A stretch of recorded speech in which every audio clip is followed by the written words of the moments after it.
You reread their lost message the way people reread a map when they're pretending they're not lost. Not because the words were confusing, but because what wasn't said felt louder than what was, and you couldn't tell if you were noticing something real or feeding your own hope.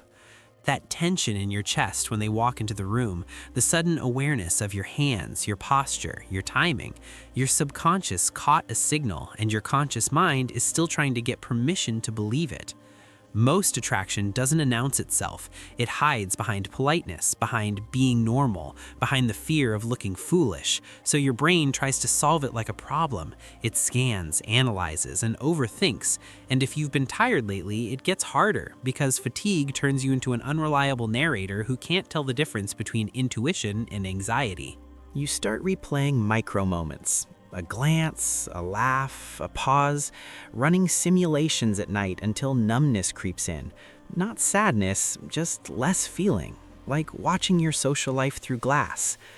Then masking fatigue arrives, and you act relaxed while your nervous system does math, smiling at the right volume, timing eye contact, pretending you're not hoping. And none of that means you're too much, it means you're running outdated software. Your survival brain was built to avoid rejection at all costs, and it would rather miss a green light than misread one and get hurt.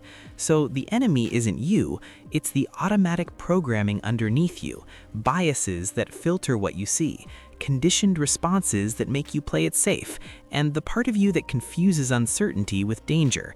Yet the truth is, you don't need reassurance, you need precision, because the signs are rarely loud, they're patterned. Sometimes they become more present the moment you're present, mirroring your rhythm without realizing it.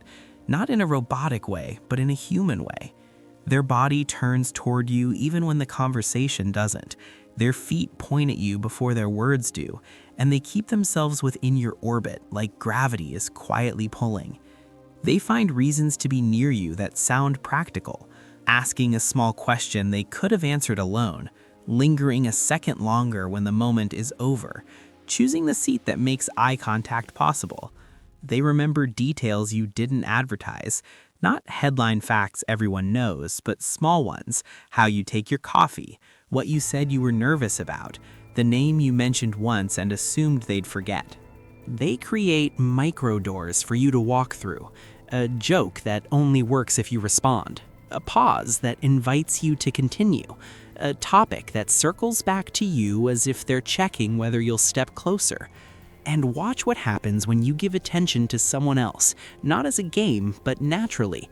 If their eyes follow you too quickly and then stop as if they caught themselves wanting to look, that's a leak in the mask. So is the shift in their voice when they say your name, a fraction warmer, a fraction softer, turning your name into a private signal in a public room. They tease you, but never to humiliate. There's a protective edge to it, a softness inside the sharpness, like they want contact without exposure, closeness without the risk of being obvious. And then there's the most misunderstood sign. They get nervous, sometimes as sudden composure, extra jokes or unusual seriousness, like they're trying not to do anything that gives them away.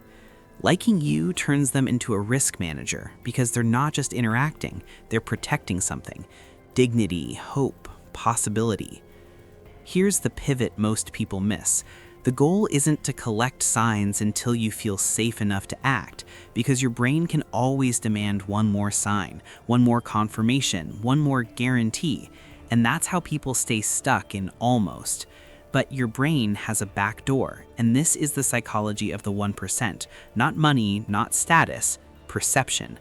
Because they don't see more by obsessing more. They see more by stopping themselves from obeying the first story and creating space between stimulus and meaning. That space is psychological sovereignty, between a glance and they like me, between a pause and they're rejecting me. They don't rush to label. They read and then they choose. Quiet habits build it. Staying present long enough to notice patterns instead of moments. Listening to what changes in someone when you enter the room. Noticing how you feel after an interaction. Reframing "I'm delusional" into "I'm sensitive to signals." tolerating ambiguity and becoming internally aligned so you stop performing a perfect version of yourself and start showing up as one coherent person, because coherence is magnetic. So if someone secretly likes you, the question isn't only whether you can spot the signs, it's whether you can stay calm enough to see them without turning them into a story that protects you. And if you're honest, what scares you more? That they don't like you, or that they might, and you'll have to decide what to do with it?